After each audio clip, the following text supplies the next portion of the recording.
In this digital caricature, digital painting demo, I'm just going to show you how to set it up.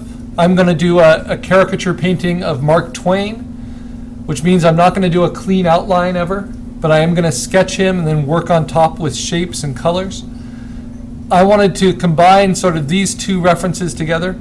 So something that's helpful is to take photo reference and bring it over to your Photoshop file. And this file is 350 pixels per inch, 11 by 14. Obviously, this photo reference is not as large resolution, so I'm going to go ahead and enlarge it to make it about the size I want to make my painting. And because it's low resolution, of course, it's going to be really soft. But all I need this for, I'm going to take its opacity down a little bit, is I'm going to draw some of the basic shapes for his face, kind of make a template for his face.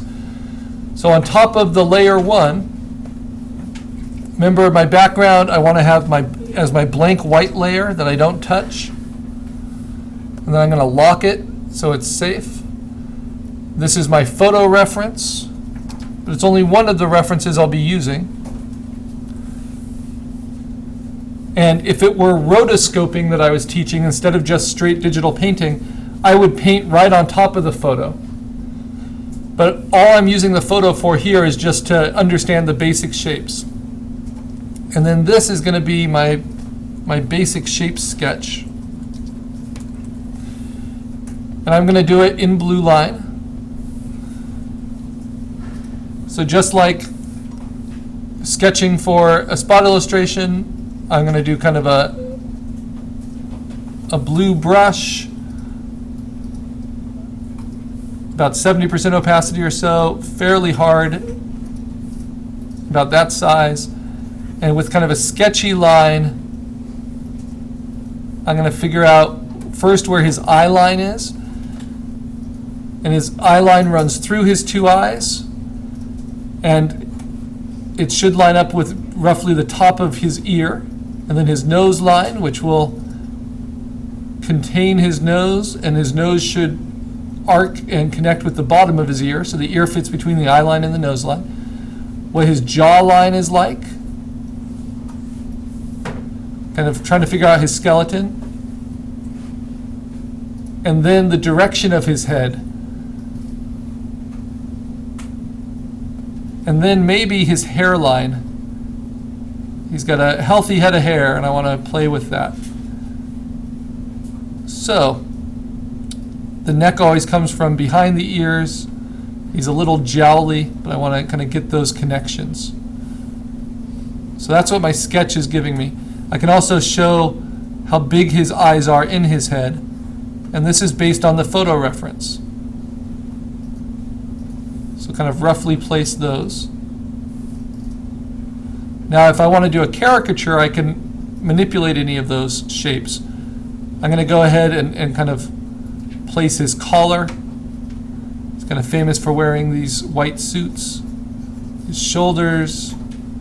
And then what I really want to do basic shapes on was this hand, because he's always holding a pipe. And I thought it'd be fun to include that in my caricature. And it needs to feel like it connects with his shoulder. There's his rib cage. His other elbow is going to be down here somewhere. But sometimes it can help to make everything feel like it connects. You can always erase from your sketch and clarify it. In digital painting, erasing comes in handy quite a bit. And then lastly, I might choose a slightly different color and do the shapes of his hair. He's got big hair. But it also has a certain kind of shape and life to it that I want to try to capture. And then, of course, his mustache, which is also not only shows me where his mouth is, but really describes who he is. Okay, so those are my basic shapes. That's what I'm going to modify and work with. And from there, I don't really need my photo reference at all anymore. I have it off to the side here to pay attention to. And my actual portrait is probably going to look more like this.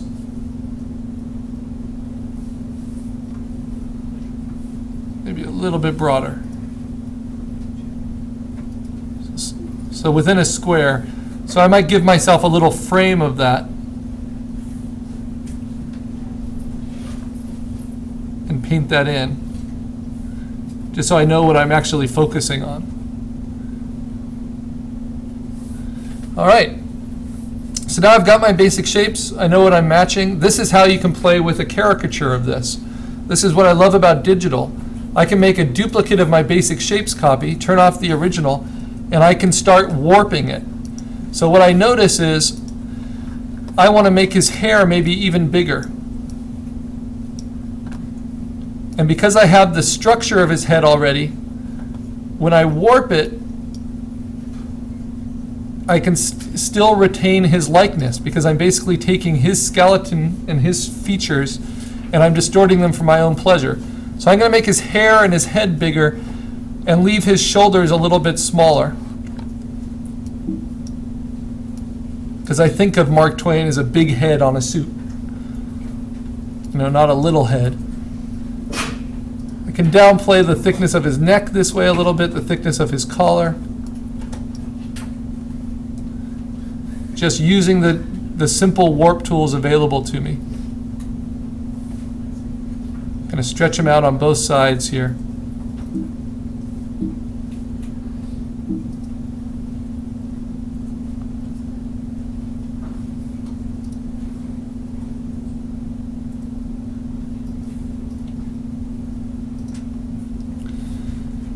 Now, almost any photo reference you do basic shapes from, and I'm a big fan of kind of tracing your basic shapes from photo reference, but you shouldn't just leave it as it is, because otherwise you're limited to only doing what the photo can show you.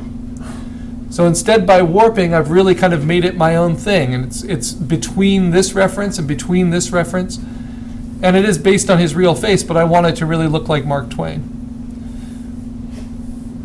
At the same time, I can adjust my framing now. And it's always good to paint a little bit bigger than you actually intend to finish. So maybe about like this. All right. Now, next step. I'm going to go ahead and lock my frame. My next step is on top of my basic shapes. I can do some flat coloring. And I'm going to keep it 100% opaque, and I'm going to steal my colors actually from my reference. So by using a brush, keep it 100% opaque, fairly large, fairly sharp, just a simple brush. I'm going to steal colors by holding down Alt Option and clicking on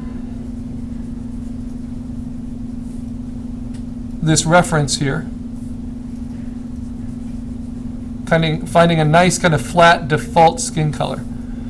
Now you can also color behind your basic shapes,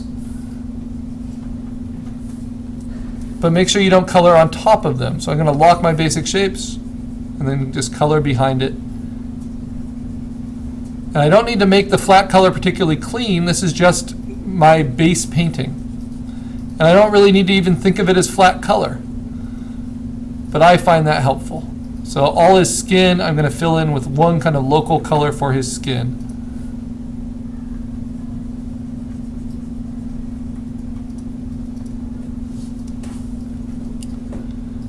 And then his jacket, I like this color jacket.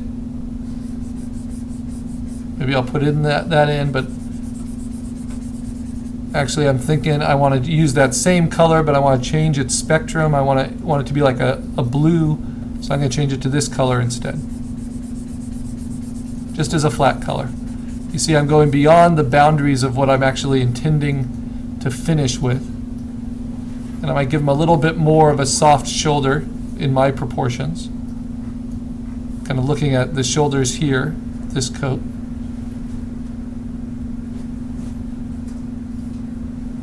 Painting is all about shape and edge. So I'm not too worried about coloring within the lines. Trying to work with shape and edge. I think this will be a sleeve, a white sleeve.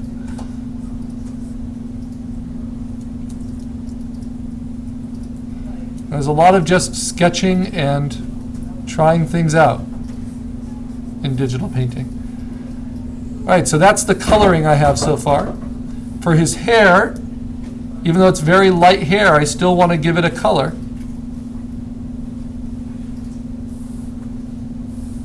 And I might change its spectrum a little bit, make it a little bit cooler, like that. And I'm going to start kind of flushing that in as a shape.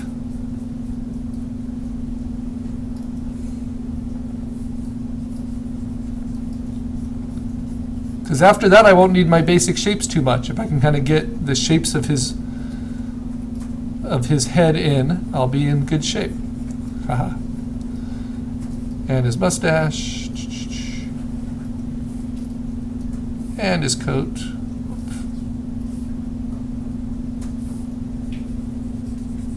It's a very pale light, but it's nice to have that colored still.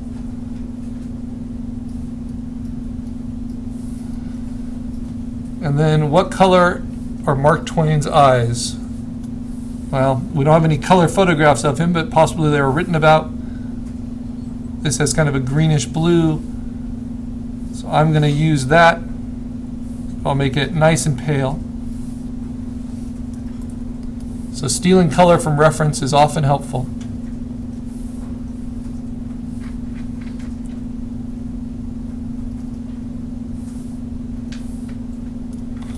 Turn off my basic shape layers now. Whoop.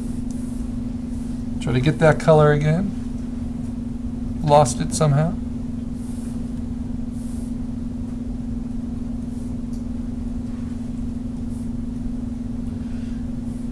About there.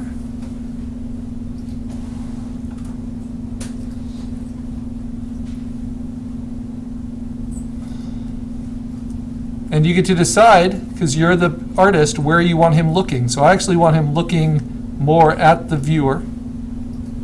So I'm going to place his eyes that way. And let me put some eyebrows in there. His eyebrows are a slightly browner color than his gray hair. And then I'll have my first step done, just getting in flat colors.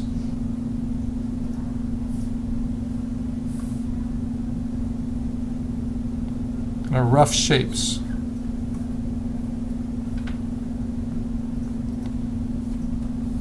Okay, notice I don't have any shadows yet anywhere, so that's why it's still just flat color. Keeping it pretty simple. And to do that, you want to paint at 100% opacity and just be pretty confident with your strokes. It's like a base painting. Now, something I find really helpful is on top of my blank white, I'll make a new layer, and I'll actually fill it with 50% gray. This is like working on a toned canvas. Now that I've blocked in some of my colors, that shows me where I need to paint still. So underneath my flat color layer, I'm just going to paint with solid white. Oops, underneath that layer, excuse me. So that all of my colors are intentional and aren't just the default white coming through.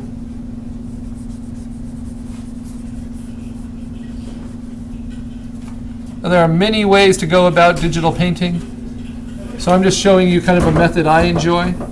But this is how I'll begin, and now I can really start. I'll merge these two layers together. And now I'll really start working in on some of the shading layers and the duotone and changing it into a full painting caricature as I go along. Let's look at the different layers we're using. It all started with photo reference,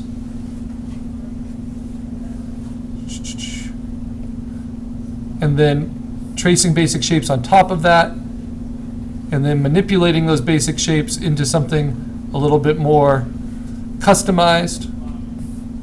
So going from this to this, shrinking his shoulders, increasing his head size, changing the head position a little bit, and then building flat colors underneath that, all while knowing kind of what your finished format is going to be.